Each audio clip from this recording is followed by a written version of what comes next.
కడపలో చిన్నచౌక్ పోలీసులు నానాపల్లి cross road వద్ద గంజాయి విక్రయాలు చేస్తున్న ముగ్గురు వ్యక్తుల్ని అరెస్ట్ చేసి వారి నుంచి 1.600 కిలోల గంజాయిని స్వాధీనం చేసుకున్నట్లు ఇన్ఛార్జ్ డీఎస్పీ బాలస్వామిరెడ్డి తెలిపారు. నిందితులపై ఎన్డీపీఎస్ చట్టం కింద కేసు నమోదు చేశామని అన్నారు. అనుమానాస్పద వ్యక్తుల సమాచారం ఉంటే డయల్ 112 ద్వారా తెలపాలని డీఎస్పీ సూచించారు.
దీన్ని ఓపెన్ చేస్తే కనుక లోపల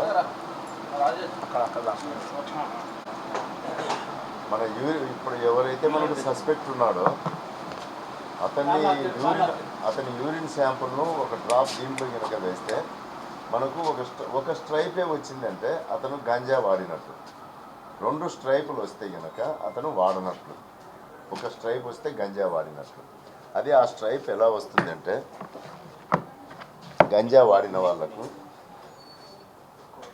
చూపిస్తాం. లైన్ వచ్చింది నా దగ్గర, నిన్న మొన్న చెక్ చేసినాము. ఇదో ఇలా వస్తుంది.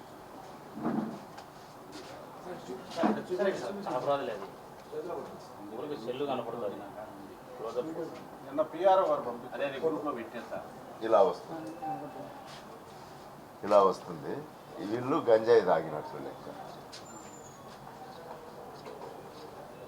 ఇది ప్రతిరోజు మేము నైట్ బీట్లలో వాళ్ళకి ఇస్తున్నాము. ఎవరైతే రోడ్ల పైన అల్లరిగా తిరగడము ఇట్లా వాళ్ళకు చెక్ చేసినప్పుడు ఆ స్ట్రైప్ సింగిల్ ట్రైప్ వచ్చిందంటే కనుక సింగిల్ స్ట్రైప్ వస్తే వాళ్ళు గంజాయి వాడినట్లు. ఆ విధంగా చెక్ చేసి రీసెంట్గా మేము 4 పట్టుకున్నాము కడప టౌన్లో. ఆ 4 పేర్లు ఏమంటే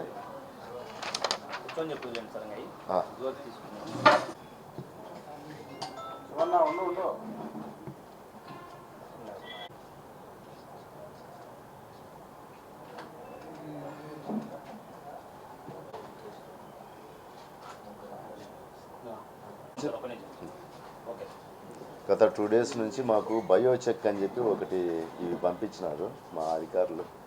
వీటి ద్వారా మనం గంజాయి కన్జంప్షన్ చేసిన వాళ్ళను మనం ఐడెంటిఫై చేయొచ్చు. రాత్రి మా వాళ్ళు గ్లూకోల్స్ తర్వాత రక్షకులు తిరుగుతూ ఉంటాయి. తర్వాత మేము వాళ్ళ ద్వారా అందరిని చెక్ చేయిస్తే మాకు 2 మనుషులు దొరికినారు. ఈ బయోచెక్ చేయించినప్పుడు వాళ్ళ యూరిన్ డ్రాప్ను దీనిపైన వేస్తే కనుక ఒక్కటే స్ట్రైప్ వస్తే అతను గంజాయి వాడినట్లు. ఒకటి కాకుండా మల్టిపుల్ స్ట్రైప్స్ వస్తే అతను గంజాయి వాడనట్లు. ఆ విధంగా మేము ఇద్దరు వ్యక్తులను అరెస్ట్ చేసినాము. వాళ్ళను విచారిస్తే కనుక వాళ్ళు గంజాయి ఎవరు సప్లై చేస్తున్నారో చెప్పినాడు. అతన్ని కూడా అరెస్ట్ చేసినాము. అరెస్ట్ చేసి వాళ్ళ దగ్గర నుంచి 1 kg and 600 grams గంజాయి సీజ్ చేసినాము. దానిపైన ఎఫ్ఐఆర్ కట్టి ఇంకా విచారిస్తున్నాము.